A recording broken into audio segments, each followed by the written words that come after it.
Her voice echoes in my thoughts, as clear as if it still bounced off the walls of the home we once shared. She declared that friendship outranked love, her words airy, almost dismissive, as the faint light from her phone illuminated her face. In the background, her friend's laughter poured through the call, a lively chorus of untroubled voices. It wasn't just her statement that wounded me. It was the careless tone, the way her gaze remained glued to the screen, as if I were already fading into the shadows of her world. I didn't argue, didn't plead, didn't ask her to reconsider her priorities. I stood frozen, the clock's steady ticks overpowering her voice.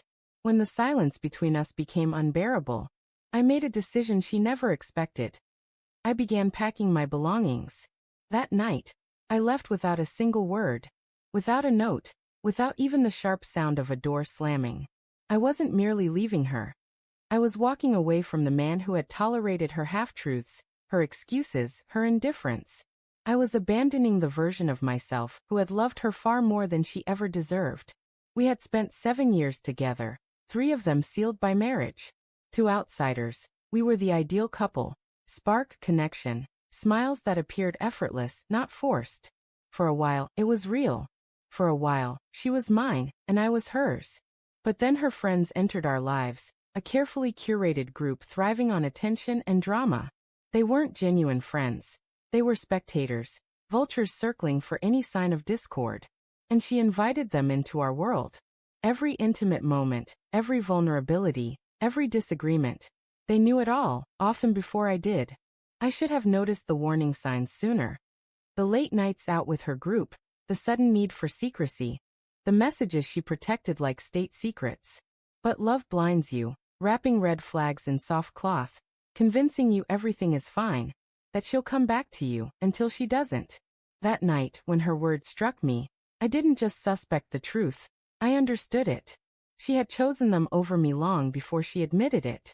Her allegiance had shifted, no longer mine.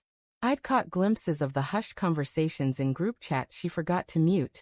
The photos where I was the target of their mockery. Through their perspective, I saw myself as they did. An inconvenience, a joke, the overly serious husband they ridiculed for not joining their shallow games. And the worst part, she laughed with them. She joined their cruel chorus. My wife, my partner, my betrayer. The anger burned fiercely, but beneath it lay something quieter, more piercing. A clarity I hadn't felt in years. Anger roars, clarity whispers. And that whisper urged me. Don't argue. Don't confront her. Don't warn her. Just leave, and let her face the consequences.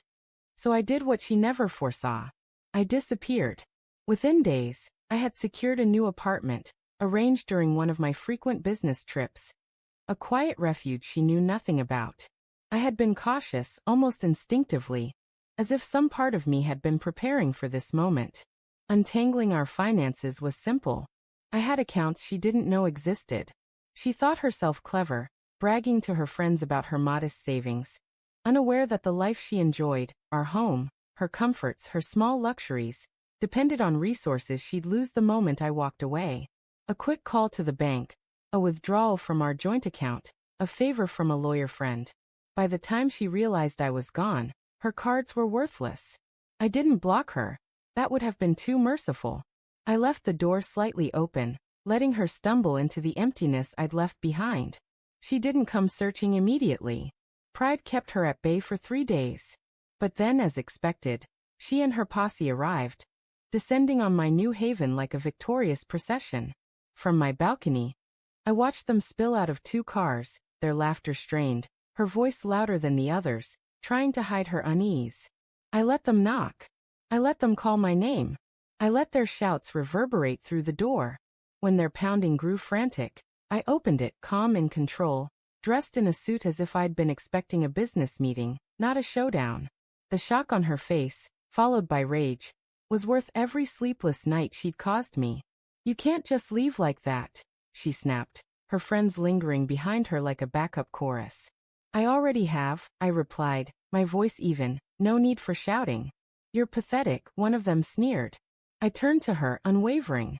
No, pathetic is depending on a man you mock to sustain your lifestyle. Pathetic is pretending loyalty to a group that'll scatter the moment the drinks stop flowing. Pathetic, I said, locking eyes with my wife, is mistaking fleeting companionship for love and realizing too late what you truly needed. Her face drained of color. Her friend's nervous laughter faltered.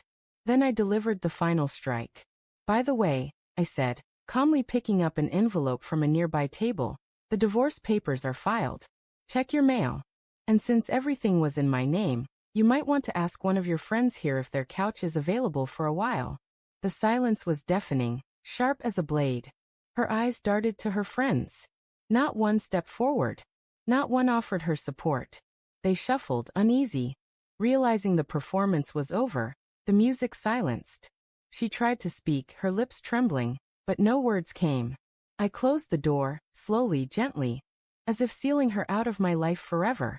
She tried to claw her way back, of course, calls, emails, even apologies. But apologies born of desperation are empty. She wasn't sorry. She was stranded. Her crew? They vanished. Without the free dinners, the drinks, the weekends funded by my efforts, their bond dissolved like mist. She was left with nothing but the echoes of her own choices. I didn't take pleasure in it. Revenge isn't a glass of champagne or a burst of fireworks. It's the stillness that follows, the void where chaos once reigned. Sometimes her words echo in my mind. Friendship comes first, love can wait. They'll be there when you're gone. And each time, I smile because she was right. Her friends were there, briefly, just long enough to watch her fall apart. I didn't need to yell or fight back. I simply vanished. In that absence, she unraveled herself. Justice, I learned, doesn't always require action. Sometimes it arrives in silence.